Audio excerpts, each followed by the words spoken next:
All right, so now I want to talk about magic users. Now, magic users in original D&D all the way through first edition Advanced Dungeons and Dragons, they weren't that good at casting spells at the start. That started off, you could cast one spell per day, which was pretty useless. And so as a player, I really chafed that. Even as a DM, I chafed it that they only got one spell. That seemed lame. And your starting spells, you would roll them randomly. There's a table in the DM's guide, and you roll 3d10s to get your starting spells. One would be an offensive spell, one would be a defensive spell, and one would be a miscellaneous spell that's just useful. And yeah, so one spell was kind of chafed, and in second edition you could be a specialist, and the specialists would get an extra spell at each spell level from their specialty. So you could do 2 spells at first level. That's a little bit better, still not good enough. But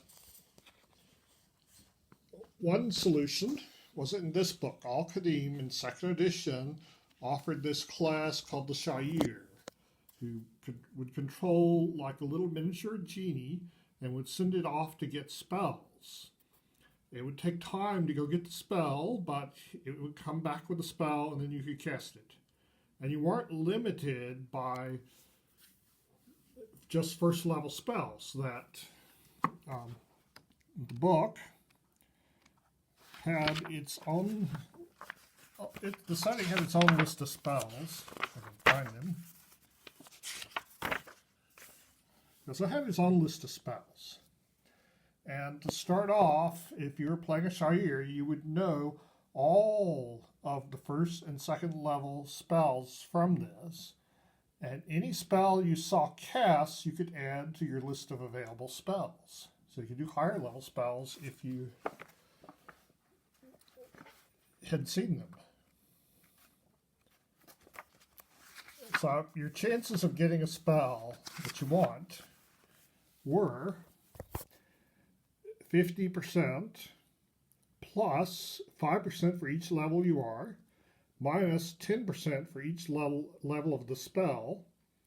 If it's general knowledge, which is those first and second level spells from this setting, you get an extra 10%. If you can do priest spells at minus 30%. And each failed attempt, if you try to go get the spell again, it's minus 10%. So if you're trying to do a first level spell as a Sha'ir, your chances would be, let's see, 55. Yeah, so 55 for a first level spell and 45 for a second level spell. And it'd be like 25 for a third level spell, 15 for fourth level, and 5% for fifth level. But it took time to go get these spells. So basically it meant if you're playing a Sha'ir, you would be able to cast probably 2 spells per combat. So you'd probably want to keep on hand a really powerful spell. And then after you cast that, send your little genie to go get you a first or second level spell. So that's one solution to the casters don't get to do anything. Another was in third edition. In third edition, they had 0 level spells. So these had gone back all the way to 1.5 era.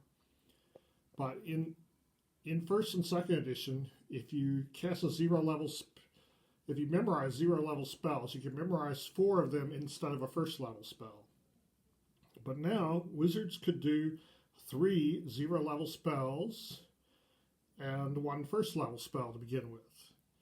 And a lot of the weaker first level spells were pushed down into 0 level. So this wasn't bad. You could do 4 spells per day. And there was another class called the Sorcerer. And the Sorcerer could do 5 0 level spells and 3 first level. So that's more, but the Sorcerer was more limited in the number of spells they could learn than the Wizard. The Wizard had no limitations. So it's not listed here. They had no limitations. You could add a bunch of spells to your spell book if you're a wizard. And in 3rd edition, players were allowed to pick their spells. I butted heads with a player, and I've seen other DMs butt heads with players who are used to these new school games and didn't like having to roll their spells randomly. But yeah, as a player, it was really annoying that you don't get to do any of the really cool spells to begin with. And oftentimes you never make it to those high-level games. So, Lamentations came out with this book, Vaginas Are Magic, and a year later, Eldritch Cock. And both these books had this weird magic system. And once I read this, there was no going back for me. This is like the tree of knowledge for me. At one point, my players were mad at James Rocky and were talking about transferring our campaign to another system, but I just couldn't give up weird magic. So let's explain it. First of all, there's no spell levels. That it doesn't matter what level the spell is, you can cast it. This was already true to some extent in Lamentations, in that you could add spells of any level to your spell book and make scrolls or potions out of them. So if you're a first level magic user with enough money and time, you could add Disintegrate to your spell book and then make scrolls of Disintegrate, even though you couldn't memorize it. Now, it doesn't matter what level it is, you can cast them. Now, the beginning spells are randomly chosen. That I have the players roll a D10, and if they roll a 10, I let them take one from one of these books here. So if they roll a 9, they could get Time Stop as one of their first spells. And I first tried this system on a 1st edition Advanced Dungeons & Dragons game. The player was really pleased to get Time Stop, but he was a new school player, so he was not so pleased to have his spells randomly picked. Okay, so to prepare the spells, each day you can prepare as many as you have levels. So if you're a 1st level character, you can prepare 1 spell. If you're 5th level, you can prepare 5. If you're 15th level, you can prepare 15. There's no longer a magical language. That was something about D&D, is that there was this magical language that the spells were written in, and you had to have the spell read magic in order to read it. I once played a mage whose most useful spell for the dungeon was read magic. That would be no longer the case. There's no magical language, so the spells are written in a local language, whatever language the person who wrote it in. So comprehend languages is suddenly a really useful spell. I still have read magic persist in my campaigns as a lower powered version of comprehend languages that only works on spell books.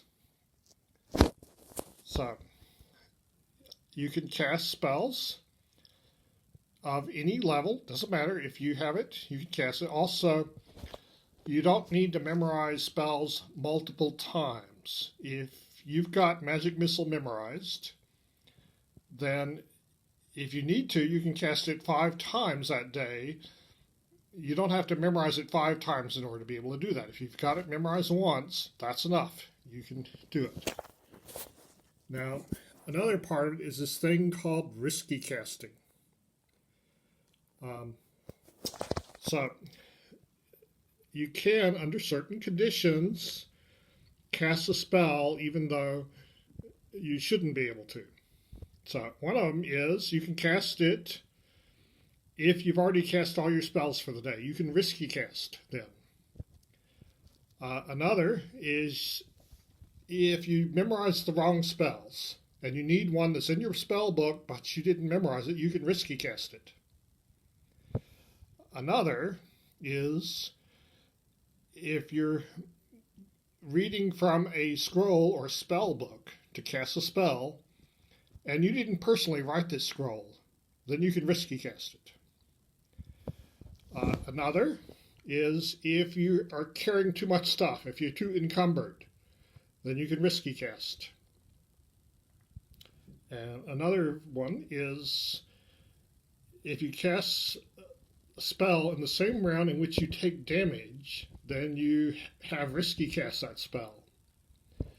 And this Eldritch Cock added 2 more conditions that weren't in the original version, which was the very first time you cast a spell, you always risky cast it. And if you're not at full hit points, you risky cast. The way risky casting works is you roll a saving throw against magic, which is hard to do when you're first level, but easy to do if you're high level. So if you're 15th level and you've used up all 15 of your spells, you can still risky cast to keep casting spells. But it's much easier for you to make your save at 15th level than it is at first level. So if you risky cast and you fail to save, then you have miscast the spell. And the spells in this book all have rather interesting results about what happens. You roll a d12, and they have interesting results that are customized for the spell about what happens if you miscast the spell. They're custom for the spell for the first 6, and 7 or higher is on this generalized chart.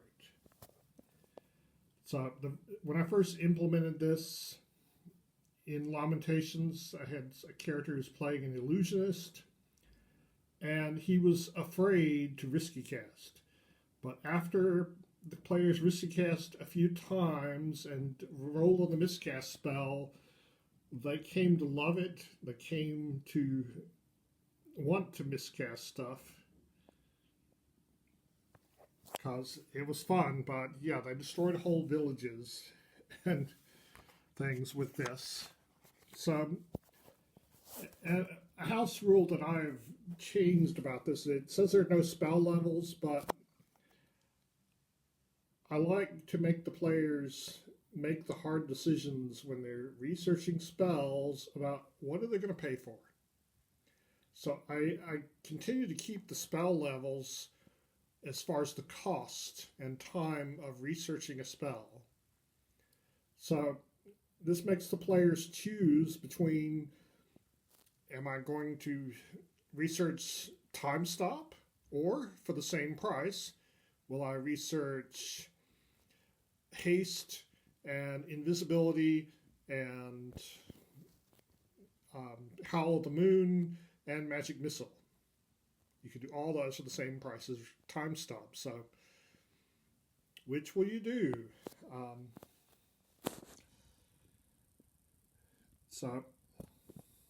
And I've made my own custom chart for 1d6 for the spells that are not in these books. So any spell can be miscast. So once it shifted over to this, I don't think I can ever go back. This is probably the most important Lamentations of the Flame Princess supplement ever produced. If I had to give up everything else about the system but these 2 pages, I would do it in a heartbeat. This is the only thing I'd want to retain. If I had to give everything but one thing up, it would be this book. If I could only have one book, this is it. So anyway.